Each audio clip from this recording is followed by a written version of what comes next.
seorang mukmin, selain dia tidak kosong dari kebaikan, inna jalastahu naf'aka, duduk saja bersama dengan orang mukmin itu memberi manfaat. Jagong tok dengan orang mukmin memberi manfaat. Kalau nggak percaya, duduk dengan orang yang banyak memberi manfaat. Padahal orang ini yang duduk ini adalah orang yang malas, orang yang terkenal suka jagongan pos ronda, suka main kartu. Ketika duduk dengan orang mukmin, bahasanya saya Pak Kiai gitu, orang akan mengatakan, wah Masya Allah ini mungkin orang sudah tobat, padahal tidak mengenal. Kalau dia bonceng sama Pak Kiai yang bonceng kan, maka orang ini akan mengatakan Masya Allah, barangkali dia akan ikut ngaji. Yang ada dalam pikiran orang lain adalah apa? Positif. Tapi kalau misalnya Pak Kiainya itu nggak membawa manfaat bagi umat, sebaliknya, lagi Pak Kiai kok boncengan karo wong seneng tuku nomor, kayak Pak Kiai ini Pak tuku nomor, kan gitu. Artinya apa? Kuat pengaruhnya di mana? Jadi kesimpulannya kalau kita itu membawa manfaat, duduk bersama siapapun, orang itu jahat, kita tidak akan mendapati satu pemikiran dari orang lain yang negatif.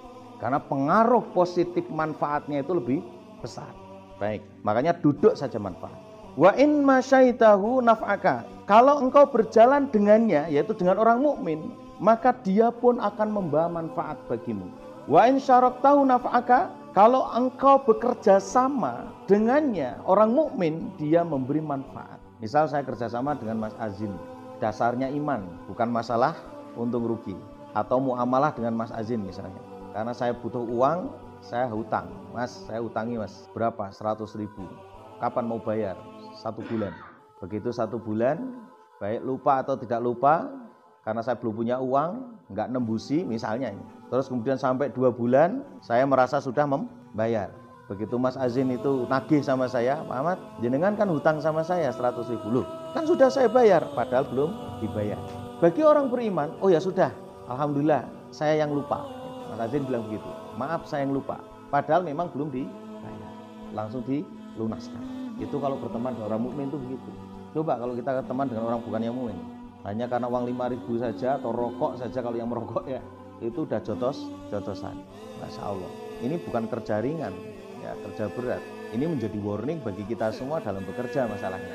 Di antara kita itu harus bisa saling memberi manfaat. Kemudian sama rahimakumullah, ini hebatnya lagi, kenapa kita harus kumpul dengan orang beriman, orang baik.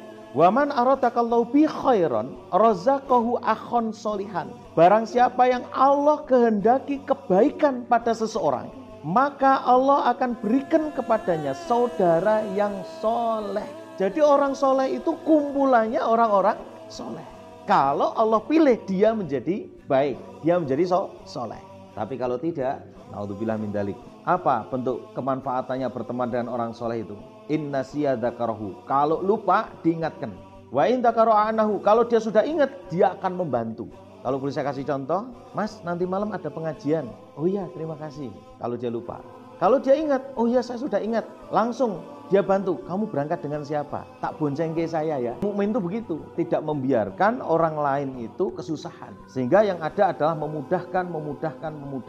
La haula wala quwata illa billah. Ini diantaranya. Makanya dalam riwayat yang lain disebutkan idza aradallahu bil amiri khairan ja'ala lahu waziru sidqin inna siyadakarahu wa in dzakara. Jika Allah menghendaki kebaikan pada seorang pemimpin, maka Allah akan berikan kepadanya seorang pendamping yang jujur kepadanya, dan kalau dia lupa, pendamping itu akan mengingatkannya. Kalau sudah ingat, maka pendamping itu akan membantunya. Pendamping kita itu adalah siapa? Kalau dalam rumah, yaitu istri kita.